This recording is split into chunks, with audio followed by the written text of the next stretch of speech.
Hello जोहार, कैसे हैं आप लोग। उम्मीद करता हूँ अच्छे होंगे। चलिए जानते हैं झारखंड की प्रमुख बड़ी खबरों को, लेकिन उससे पहले अभी तक आपने चैनल को सब्सक्राइब नहीं किया तो चैनल को सब्सक्राइब कर लीजिए, वीडियो को एक लाइक कर दीजिए। चलिए जानते हैं झारखंड की प्रमुख बड़ी खबरों को। बंजर जमीन पर अब सरकार दे रही किसानों को पैसा कमाने का मौका, सारा पैसा सरकार खुद लगाकर कर रही काम। अगर कोई आपसे कहे आपकी बंजर भूमि जमीन पैसा उगलेगी तो शायद इसे आप गंभीरता से नहीं लेंगे, लेकिन 2024 में सच होने वाला है। भारत में किसानों के आय को दुगना करने के लिए केंद्र सरकार लगातार काम कर रही है। कई योजनाओं के माध्यम से किसानों को फायदा पहुंचाया जा रहा है। केंद्र सरकार ने बंजर जमीन से किसानों की आय बढ़ाने के लिए योजना पर विशेष ध्यान देना शुरू कर दिया है। इस योजना के तहत किसानों को खेती में कोई लागत नहीं लगती, सिर्फ अपना खेत सरकार को देना होता है। सरकार बंजर भूमि पर खेती करेगी, किसानों को सिर्फ खेती की देखभाल करनी है। इसके बाद जो उपज प्राप्त होगी उस पर किसान का ही हक होगा। किसान फसल को सरकार की सहयोग से बेचकर लाभ कमा सकता है। विशेषज्ञों का कहना है कि कैटस का लाभ कुल 25 वर्षों तक मिलेगा। 22 फरवरी यानी कि कल जेएमएम की बैठक। बेटे हेमंत की गिरफ्तारी के बाद शिबू सोरेन खुद संभालेंगे मोर्चा, बनेगा मास्टर प्लान। सत्तारूढ़ झारखंड मुक्ति मोर्चा की केंद्रीय समिति की बैठक 22 फरवरी यानी कि कल होगी। मुख्यमंत्री आवास पर होने वाली झामू कार्यकारिणी की इस बैठक की अध्यक्षता पार्टी प्रमुख व राज्यसभा सदस्य शिबू सोरेन करेंगे। इस बैठक में प्रमुख रूप से मुख्यमंत्री चंपाई सोरेन और मंत्रिपरिषद के सदस्य भी उपस्थित रहेंगे। बैठक के दौरान पूर्व मुख्यमंत्री हेमंत सोरेन की रिहाई तक शुरू की गई न्याय यात्रा को धार देने की रणनीति बनेगी। पार्टी के महासचिव विनोद पांडे ने बताया कि बैठक में पार्टी के सभी उपाध्यक्ष, महासचिव, सचिव, कोषाध्यक्ष और प्रवक्ता एवं केंद्रीय सदस्य मौजूद रहेंगे। झारखंड में अब मछली पालकों को चंपाई सरकार की सौगात वेद व्यास आवास योजना के तहत मिलेगा पक्का घर। यहां करें आवेदन। मत्स्य विभाग की ओर से मछली पालकों के लिए कई सुविधाएं उपलब्ध कराई जा रही हैं। मछली पालकों को पीएम आवास योजना की तर्ज पर अब वेद व्यास आवास योजना के तहत आवास दिया जा रहा है। इसके लिए लाभुकों को आवास से संबंधित किसी अन्य प्रकार लाभ नहीं मिला होना चाहिए। इसके अलावा उन्हें मत्स्य विभाग में मछली पालक के रूप में पंजीयन होना चाहिए। राज्य में 1.65 लाख मछली पालक किसान पंजीकृत हैं। योजना के अनुसार लाभुकों को 1.20 लाख रुपए आवास बनाने के लिए दिया जा रहा है।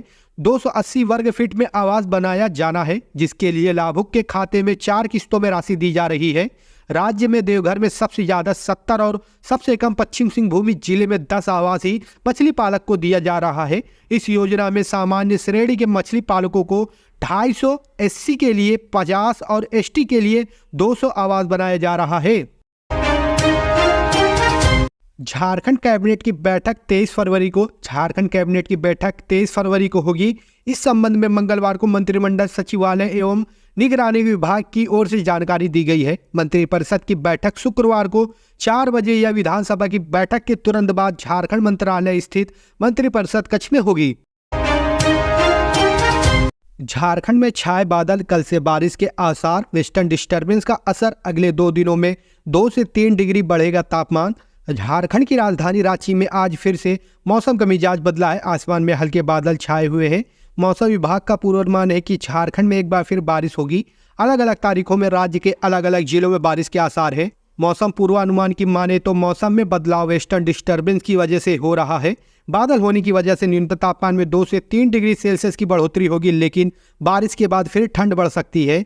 मौसम विज्ञान केंद्र रांची के अनुसार 21 फरवरी को राज्य के उत्तर पूर्वी भाग यानी देवघर, धनबाद, दुमका, गिरिडीह, गोंडा, जामताड़ा, पाकुड़ और साहिबगंज में हल्की वर्षा हो सकती है। वहीं 22 फरवरी को पलामू, गढ़वा, चतरा, कोडरमा, लातेहार और लोहरदगा में बारिश होने की संभावना है। इसी तरह 23 फरवरी को रांची, जमशेदपुर, चाईबासा, सिमडेगा और सरायकेला में बारिश होगी। 24 और 25 फरवरी को सुबह में कोहरा छाए रहेंगे, जबकि दिन में आसमान साफ रहने की संभावना व्यक्त की गई है। मौसम वैज्ञानिक अभिषेक आनंद ने बताया कि राज्य अगले 3 दिनों के दौरान न्यूनतम तापमान में 2 से 3 डिग्री सेल्सियस की बढ़ोतरी होगी। फिर इसके अलग 2 दिनों में इसमें धीरे धीरे से 2 से 3 डिग्री सेल्सियस की गिरावट होने की संभावना है। ऐसा इसलिए कि राज्य में बारिश होगी। अबुआ आवास योजना से वंचित लाभुकों ने बीडीओ को सौंपा ज्ञापन, जांच कर दोषियों पर कार्रवाई करने की मांग।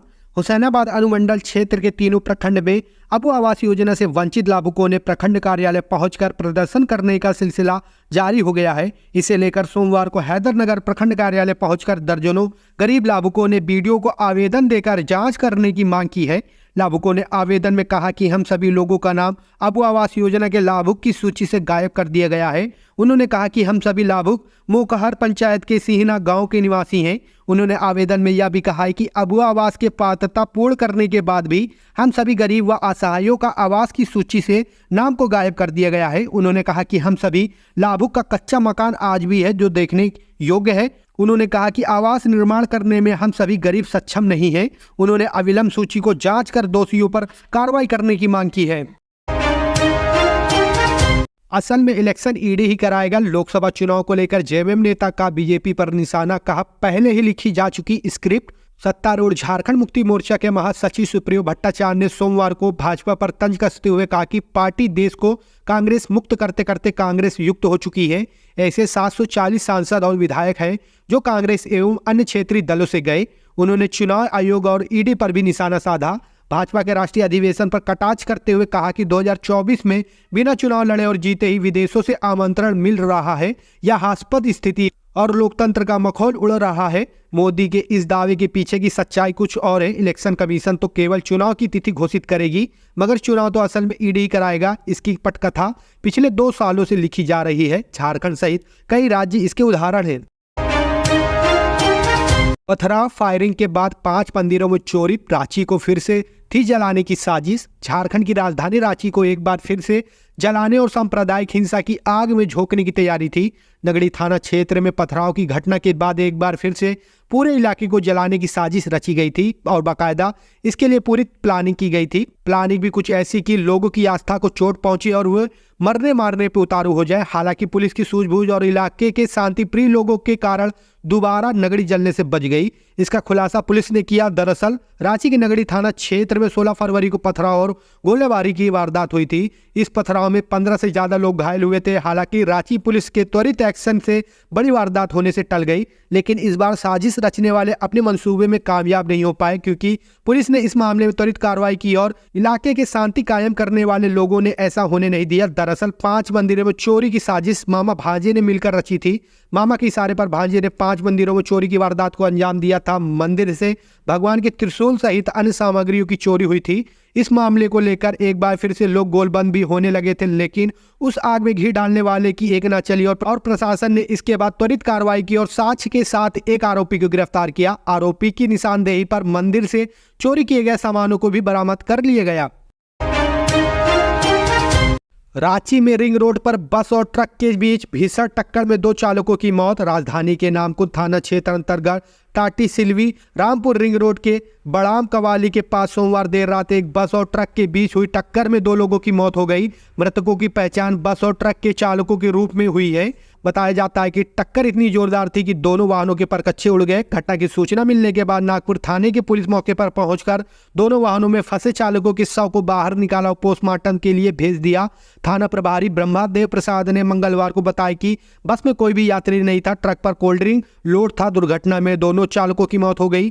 पुलिस घटना की जांच पड़ताल कर रही है। मायके जाने को लेकर महिला की पति से हुई बहस, 3 बच्चों के साथ कुएं में कूदी। झारखंड के सरायकेला खरसावां जिले में पारिवारिक झगड़े के कारण महिला अपने बच्चों के साथ कुएं में कूद गई। इस हादसे में महिला के 3 बच्चों की मौत हो गई, जबकि ग्रामीणों ने महिला को कुएं से बाहर निकाला गया। यह जानकारी पुलिस ने सोमवार को दी। महिला की पहचान पूजा महतो के रूप में हुई है।